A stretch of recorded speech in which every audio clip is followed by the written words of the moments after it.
Hi,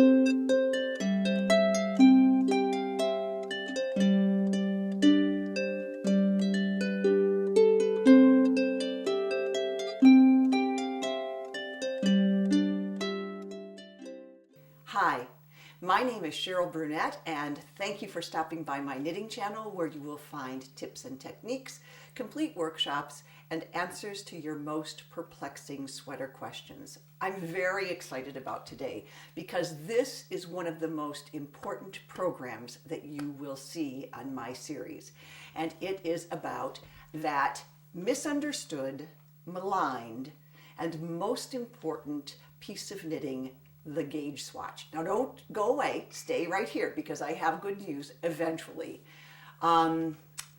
If you have been baffled by them, if you've been frustrated by them, if you have asked your mother to please knit your gauge swatch, and there really was a person who did that. She brought a gauge swatch in, it was much better than last week's, and it was because her mother had done it. You're not alone. This has frustrated a lot of people. So stay tuned and we'll get right to it. I'm going to explain what gauge is, and then I'm going to talk about traditionally how we have used the gauge swatch.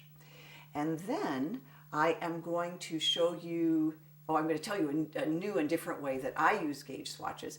And then I'm going to show you how to make and properly measure a real gauge swatch. Those little tools with that little window, don't use those. They're not accurate enough.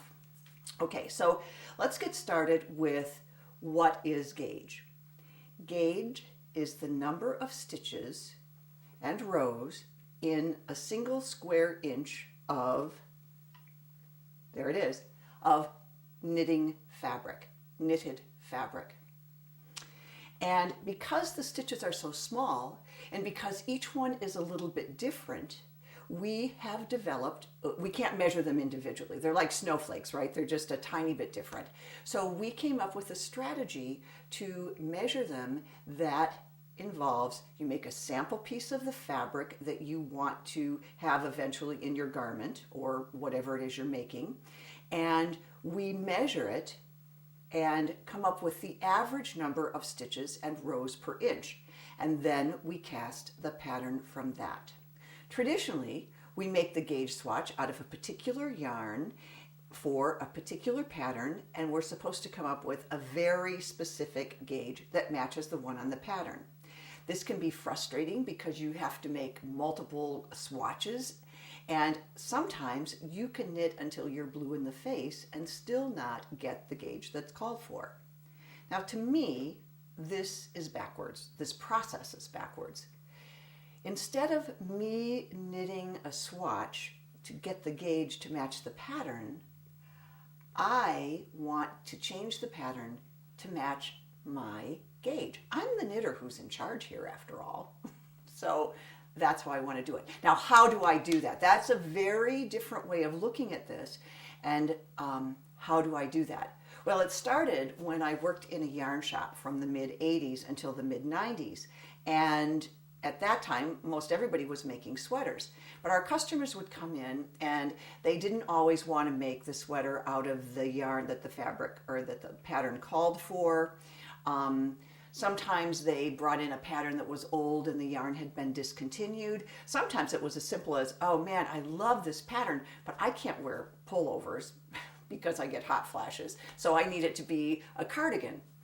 So in order to help people, I started drawing little pictures of the pieces of the sweaters that they would have to make in order to make those adaptations. And then I had them make a big gauge swatch and we would measure it together. And I would say, okay, this is how many stitches you need and this is where you're going to decrease and all of that. So that they were in fact able to knit their adaptations perfectly to the size they wanted from these little pictures. Now, this was before schematics were used in hand knitting.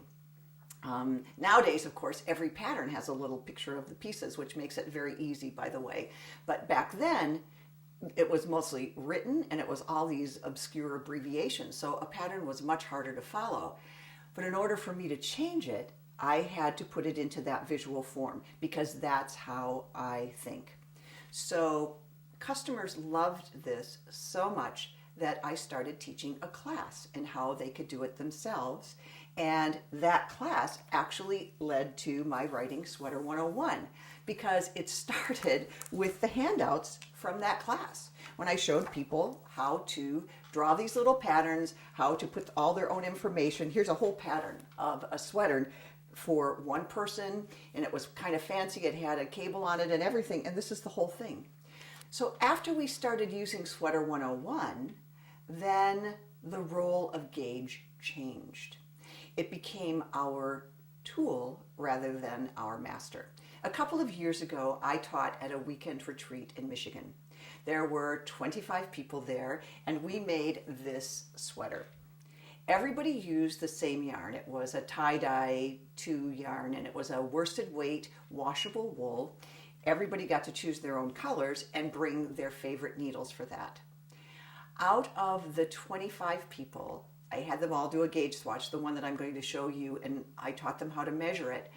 We had a dozen different gauges. And at the end of the workshop, there were 26 identical sized sweaters with a dozen different gauges. Some of the people were astonished, but that's because we made it reliant on our gauge and the measurements rather than on an arbitrary gauge and the measurements. So let's get started. I want to teach you how to make and measure a proper gauge swatch.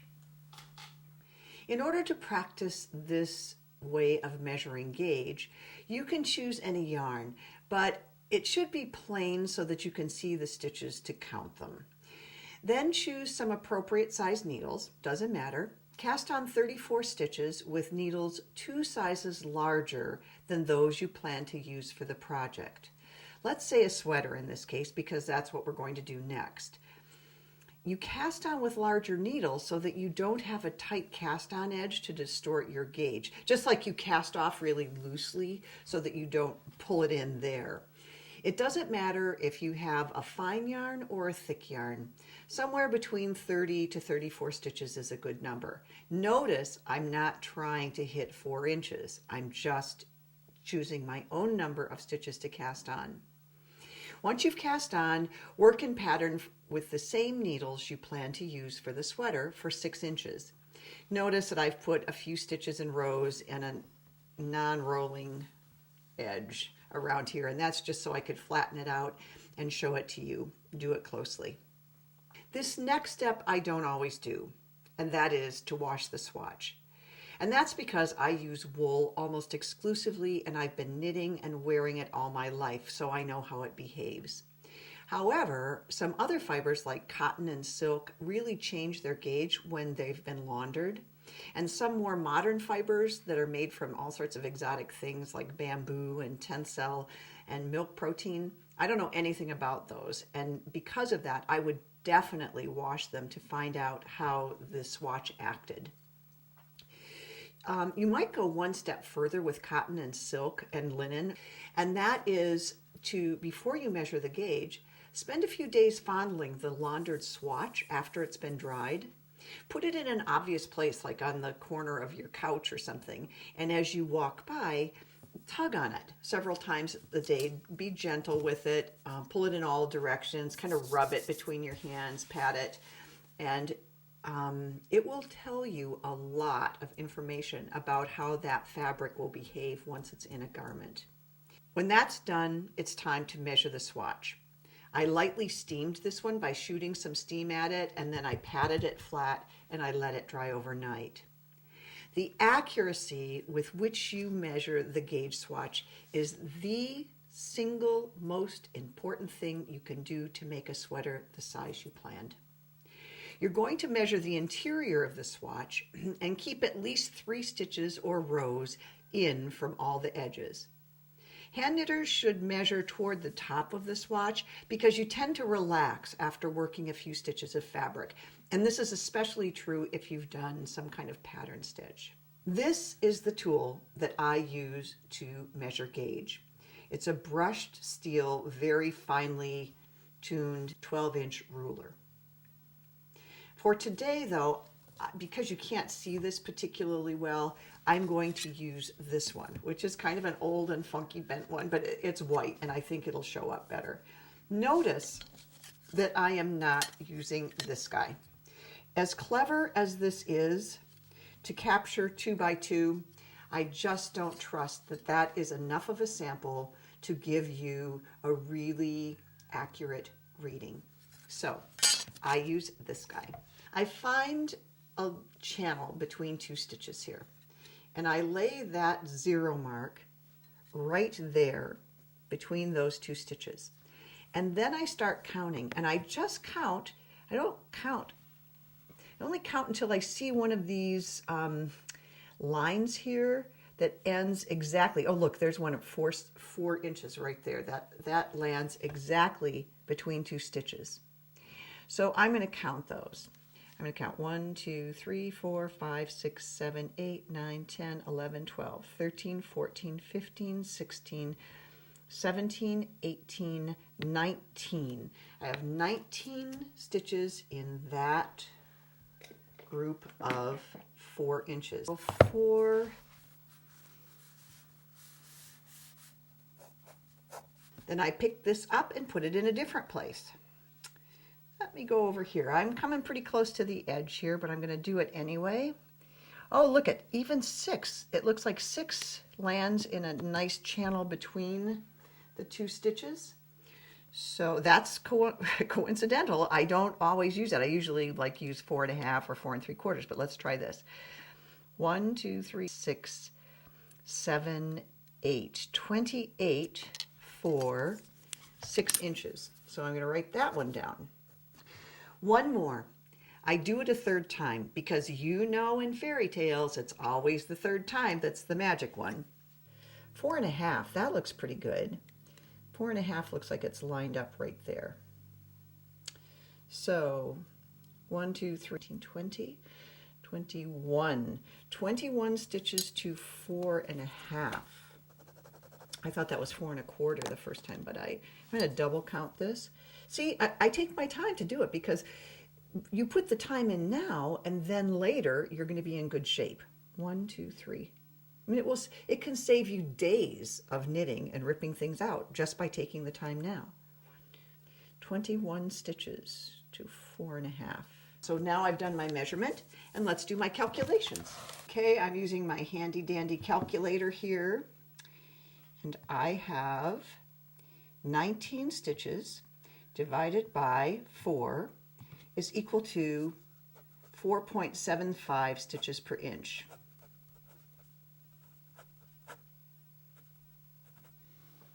And then I have 28 divided by 6.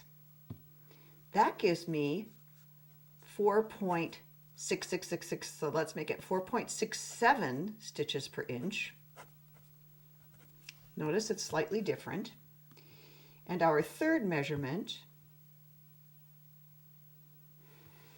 is 21 divided by 4.5.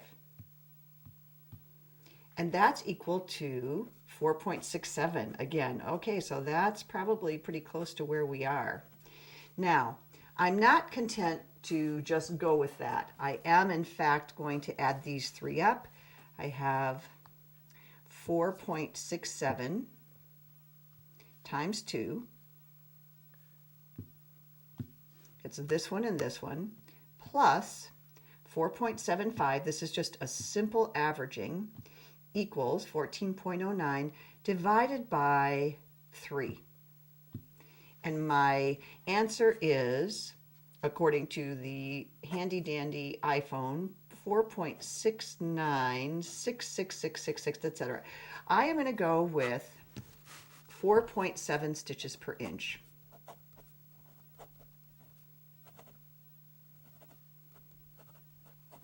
And I will calculate my entire pattern on that. Starting with the next episode, we are going to make this sweater in a child size 1, step by step. with your yarn, your needles, and your gauge. And you will learn many skills along the way, but I hope one of the main ones that you learn is that gauge is your tool, not your master. If you have any questions about today's episode or any other episodes, please make a comment down below and I'll address it the best way I know how. And don't forget to subscribe and sign up for the option to receive an email when new episodes are released. I know you're waiting with bated breath. And until I see you again, be brave and enjoy your knitting. It was a couple of years ago that I trotted,